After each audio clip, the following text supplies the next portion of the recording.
Welcome to the Cash Confident Podcast. I'm Brie Sedano, your fearless host, personal finance expert, and the visionary behind the revolutionary Cash Confident community. Get ready to embark on an electrifying journey where we redefine the rules of money and empower women to harness the immense power to craft the life they truly, truly desire. This podcast is the ultimate resource, meticulously crafted for women who are ready to unleash their financial prowess and embrace a life of abundant success. We leave no stone unturned as we delve into the depths of money management, mindset mastery, and the undeniable influence of emotions on your financial decisions. Prepare to rise above the societal limitations and break free from the chains that have held you back as we equip you with the tools and knowledge to make bold, confident choices with your cash. We believe that true financial power begins with knowledge, and that is exactly what we deliver. So buckle up, my fierce and ambitious friends, as we embark on this transformative journey to becoming cash confident together.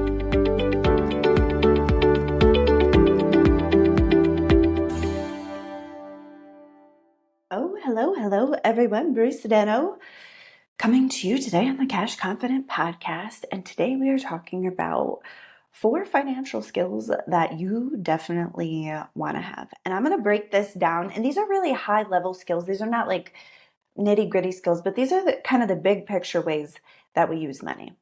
And so the first 2 financial skills that we're going to talk about are both included in the energy of exchange. Right? So an exchange is a trade. It is, a giving and receiving at the exact same time. And so giving and receiving are the 2 skills that we're going to talk about. And we're going to start with receiving because that is the place where most people have the actual problems, right? Most of us can give our work, we can give our money, in exchange for something, but the receiving tends to be a little bit harder. And so receiving is in last week's episode 2, we talked about some of the masculine and feminine qualities that happen within our money. And so today we'll be just carrying on with that conversation too. I'm going to just give you some of these things, and I'm going to frame them in terms of masculine and feminine. And I do mean that within our own selves. I don't mean like in relationship, and I certainly don't mean like a man or a woman. I'm talking about like our own internal feminine energy, our own internal masculine energy, and the balance between the 2, like within ourselves.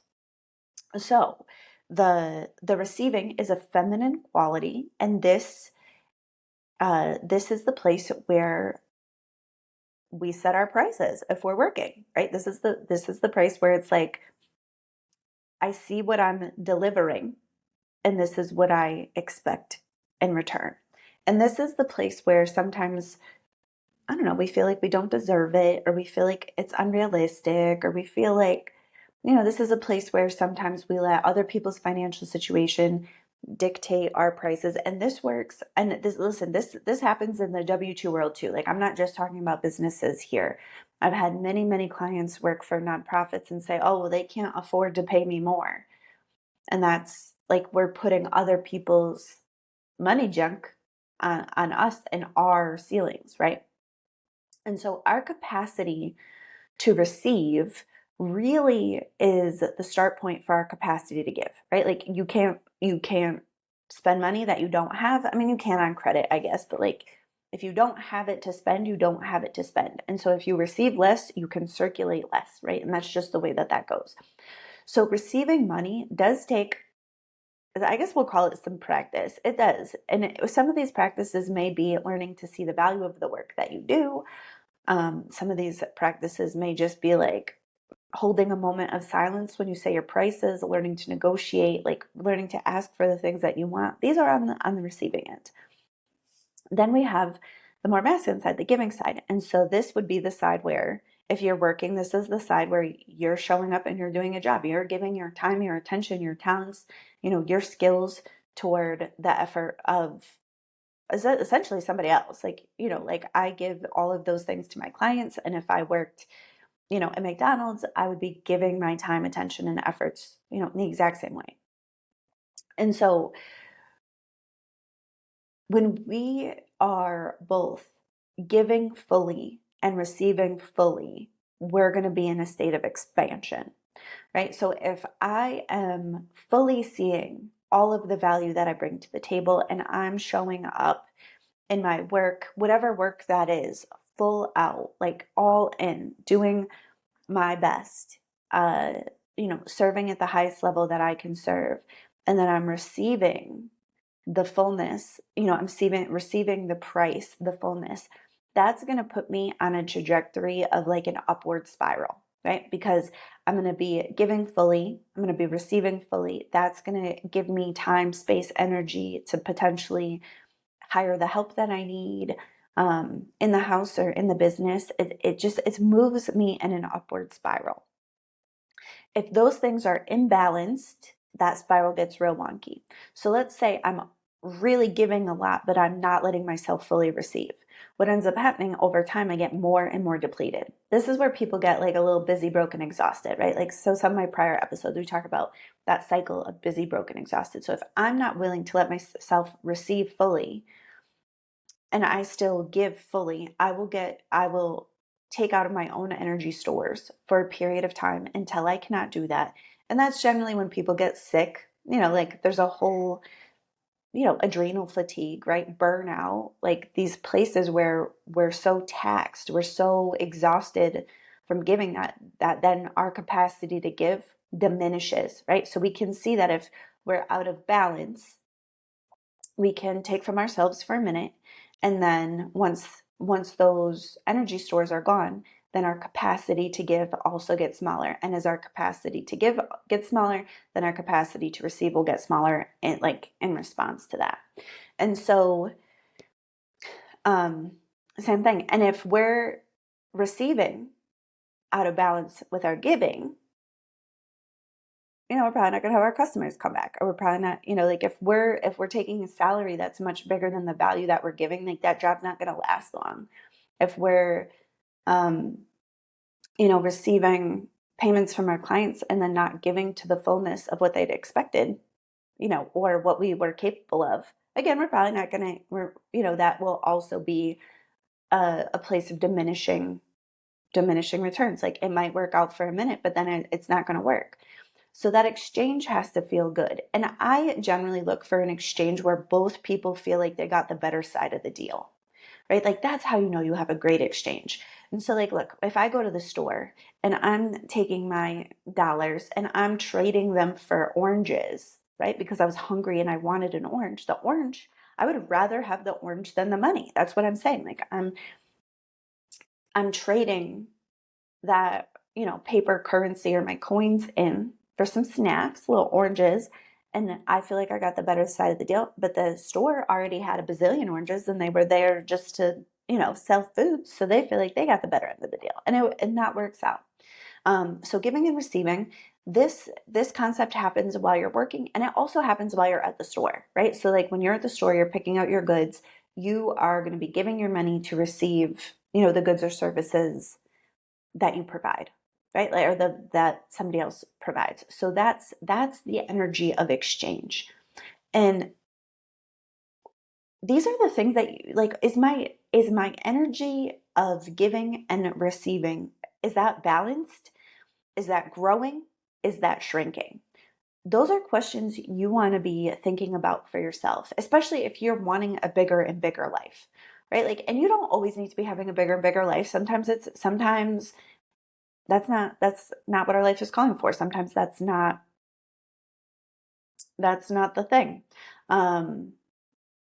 And that's cool. That's cool. But we do want to do that with intentionality, right? There's like a level of intention that we want to be doing with that. Like, so when our giving and receiving are balanced and going well, we should be in an upward spiral. When they get imbalanced, when we're either over giving or over receiving or under receiving or under giving, I guess they're kind of the same when you think about it hard enough. Those are the places where we're going to see less results in time. We may see a short-term, boost, but we're going to see less results in time. So those are two of the energies that I want to talk about. So your capacity to give and your capacity to receive. Now, I will just share this little story with you the other day because I was like in a meditation. I was thinking about it, and I was really pondering on my capacity to give. And I found some old stories where what I'd given wasn't received well. Because sometimes I would tell you, like, gifts are not my love language, and honestly, sometimes they like give me a little anxiety. Like when I'm trying to really show somebody I love them with with a material item, like with a gift, that there are people in this world who nail it with gifts, and I can be one of them, but I am not always one of them. Sometimes I just can't figure it. I'm like, I don't know, man. Man. Um, so that is the truth about Bray Sedano, right? Um, where I was so listen, I'll tell you a quick little story. So a friend of mine got a Reiki like certificate a while back, and I knew she didn't have a table. And so one of my friends was selling a beautiful table that could be used for Reiki, like from her garage. And I knew it would be clean and perfect. And so I bought it for her. I bought it for my first friend. And I remember having such anxiety about giving her this gift, like to the level that doesn't even make sense. And I was worried that she was going to be thinking that I was like pushing my agenda on her for some reason. Like this was like kind of what was in my mind. And I ended up I bought the table, I gave her the table, and she loved it and she appreciated it and she uses it all the time. But I remember like not wanting to give it to her for fear that it wouldn't be well received. Really, like that's the truth. And so the other day when I was in my meditation, I was kind of thinking about it and I was like, oh, I remember, sometimes when I was a kid and my gifts or my efforts like weren't super well received. And when I was a kid, I must have been terrible at gift giving because I remember like somebody being like, you gave me this gift, but like you wanted it. Like you gave me the thing that you wanted. And that was, I'm sure was true at the time. Like I am not denying this fact, but also like it makes me second guess my gift giving. Right. And so it's not like big wounding. It's not like, these aren't like traumas. These are just like little places where I had some crunch, like a little crunchiness around my capacity to really, really give. And I was like really looking at that and I was seeing some places that shows up in my personal life, seeing some places that shows up in my business. And I was like, I hold back from giving fully and completely, which means I must be holding back from receiving fully and completely because that's just it. And so I sat with some of these feelings I had and I let myself just experience like, the sting of your gift not being received, the thing that you were giving to somebody not being received. And it does hurt. And I think that is a thing that really gets in the way um on the giving side. Like I feel like it's happened to everybody where we have love to give and somebody doesn't receive it, right? Or we have money to give and somebody doesn't want it or doesn't want to receive it. Or we have a gift or give a compliment even and somebody doesn't receive it. And it almost makes you want to not do it. Like sometimes I will hesitate for just a second when I wanted to give somebody a compliment because I've given people compliments and have gotten responses like, this old thing I got at Macy's 45 years ago for $4. You're clearly an idiot for thinking I'm beautiful, right? Like, or sometimes people don't receive the compliment and they just throw it right back at you, like, or they don't, they diminish the thing that you've got. And sometimes people will flat out reject it. Like, and when you're like a little vulnerable and you're like, oh, I see you. I think you're beautiful. I think you're wonderful. And somebody's like, I think you're basically an idiot for thinking I'm wonderful. And you're like, oh, sorry. Like I've definitely given compliments that I almost felt sorry for when somebody received it so poorly, right? Anyways, here's where I'm going with this is that giving and receiving. And so in my meditation, I realized that I was kind of not giving as fully as I wanted to. And I had to sit with those feelings and kind of clean that up. And on the other side, I know for sure that there are times when I don't necessarily want to receive things, right? Like sometimes I get in my own way around that. Not so much anymore. I'm actually pretty conscious of it at this point, but There were times where I didn't think what I was what I was bringing to the table was worth it. I didn't ask for raises. I didn't ask for the things, and sometimes I didn't even want to receive the things that were offered, not even asked for, but just offered. So giving and receiving, those are some places to put a little attention. And you can look at it in the realm of money, but giving and receiving in exchange is an energy that is really throughout your whole life. It's not just a financial energy, although you'll see it in your energy. It will also show up. Two places that's really loud is in your money and in your sex life. Those are places where the giving and receiving and that energy of exchange becomes really, really clear. So if you're feeling a little sticky in one or the other, I would look at both of them to see any places where you hold back from giving or you don't let yourself receive, where you kind of get in the way of your own receiving in either of those ways. All right, so the other two skills that we want to have are really around having or accumulating and growing. So when it comes to money, let me say this one. So give and receive is about flow, right? So flowing money is money coming in, money going out, money coming in, money going out. Having money is about your capacity to, one, let that money chill out in your bank account, and two, build the things that start to make their own money. And listen, all money gets spent. All money gets spent. All of this is an exchange. But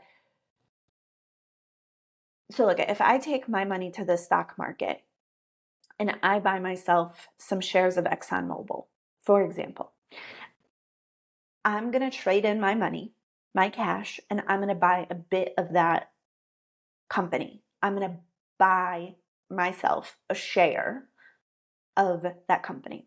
Now, I'm hoping when I buy that I'm going to get paid back in dividends, which is my share of the profit from my one share of the company. And I'm hoping for capital appreciation. I'm hoping that I'm going to buy that share at whatever price it is today, and that in a couple of years, it will be worth more than that. Right? So it is an exchange. I want you to remember that it is an exchange, but the purpose of it is different. Having money and letting money be in your life, letting money serve a buffer, like a moat, like a moat is kind of it like puts a little distance between you and, just like life level nonsense, right? Like if you have 6 months of money in the bank and you lose your job, like you have a minute. You can sort out, you're not desperate. You have 6 months to figure out what you're going to do. Not that it wouldn't feel bad, it would. But you have a little time. And so that's around, that's that havingness piece. And it's what it really, having is about having needs that are smaller than your haves. So that's kind of where the skill comes in. It's saying, I have more than I need. And that difference is what we can save and what we can eventually grow. Right. And so that's like a really nurturing quality to our money. It's like people who have really great portfolios tend to them, like the same way that you would tend to your garden or tend to your kids. There's an investment of time and energy and effort.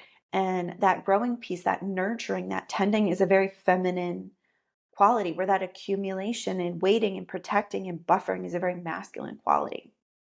And so they're both masculine and feminine energies, ones that exchange, and that's more of an immediate, more of a, I'm going to work for you, I'm going to get a paycheck, I'm going to go to the store, I'm going to buy my oranges, I'm going to get my oranges. There's a quickness of fluidity, where having is something that's a little bit slower. Not a little bit slower, it's slower. Like saving 6 months of income is no small financial goal. That's not a quick financial goal. That takes years to do. 6 months of income takes years to save that much money. And growing your investments is also something that takes a lifetime. And so it's the same kind of thing, but they're a little bit different, especially in the way that we see them and operate them. So some ways that we can expand on these things is just paying attention. And I will tell you that having money can be deeply and profoundly uncomfortable. So that is a thing that sometimes we have to stretch our capacity into. The first time that I had more than $10,000 in my checking account, or yeah, like in my regular like checking account, man, I had a tough time with that. My brain started giving me a zillion things to do with that money. Now that money was all going to be used. It was all money that was going places. It was all money that like, eventually I will use in my household. And I like having money in my bank accounts. I feel better when I have money in my bank accounts. So for me, having $10,000 in my checking account is like a comfort. It feels good.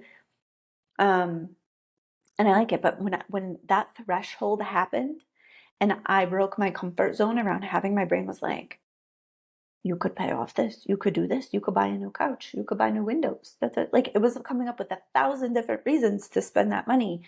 And I had to really practice having it because I was really good at that exchange piece, but it took me some practice to be better at having. And so that's the thing that I just want to acknowledge is something that we grow into, and it's something that we will often have money and then have to use it, and then we have to do it again. And there's nothing wrong with that. That's part of the process. But that, excuse me, that having money piece um, is something that we want to grow our capacity to do. We want to get good at saving money, and what that really shows us is how we prioritize ourselves, how we prioritize our future, because that's the money that you're keeping. That's the money that you're taking to buy an investment that's going to pay you, that will eventually set your time free. That's so how highly we prioritize that having and that investing, it is a really good indication of where we value ourselves, um, and how well we keep our needs smaller than what we have. Because wealth isn't really about income. It's really not. Like, and it can be about income. And sometimes I will suggest things like making more money. Sometimes I see somebody's math and I'm like, well, we could either really cut back your lifestyle or you could make more money. And a lot of times I'll suggest making more money. So it's not that it's never to have a bigger exchange, but sometimes it's really just about learning how to sit with your money, learning how to have that potential power in your bank account at your disposal, but not be so ready to exchange it. It says like, there's a slowness, there's an ownership of time with that. It's like, ooh, when the time is right, I'm going to take this action. So there's like a quality of, biding one's time, like waiting, like not rushing, right? Like, so it's an ownership of money and also an ownership of time and having and accumulating and growing money slowly. And the same thing for that tending, that growing piece. Trying to make your investments grow faster than makes sense is like one of the surest ways to for your investments to not be successful. I forget, there's like a pretty famous quote somewhere. It's like when you ask money to do things that it's like it's impossible or impractical for money to do, the money will disappear. And so it's like if you're gonna take your money and trade it in for penny stocks and stock options and create, really risky things to try to get a very fast return, like it doesn't work very well. And so that growth intending to your investments, to your portfolio, also a skill that we want to learn and we want to have. And that's very much a practical skill. Like you have to kind of learn some things, understand, learn the lingo, understand dividends, learn how to read financial reports. There's some work to do in the tending, no matter what your investment is, whether or not it's your business, real estate. I mean, I was talking about stock market portfolios, but this giving and receiving and having and growing, these are 4 skills that you want to have. And I'll tell you a quick story before we wrap up. So I have a client in my Limitless Wealth Mastermind who actually graduated pretty recently. And in our work together, she increased her flow quite a bit. So her business grew, her revenue grew, her take-home income went from like $4,000 a month to $15,000 a month in the year that we were together. But when at the end of the year, we were looking at her money and there was still very low having. I was like, hey, what's going on with your savings account? She's like, oh, I'm flowing this money, like I'm in the flow with it. And I was like, cool.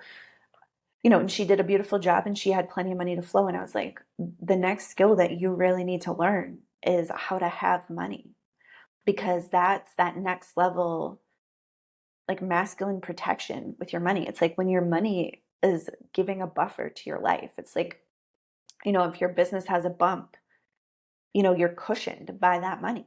Like, and so when we're talking about having money, in my invisible system and the things that I teach, I often talk about paying yourself first. And this is not my idea, like paying yourself first. I think the richest man in Babylon was talking about that. And I'm sure it wasn't that person's idea either. I forget who wrote that book. Pay yourself first. But that says that your havingness, you prioritize yourself first.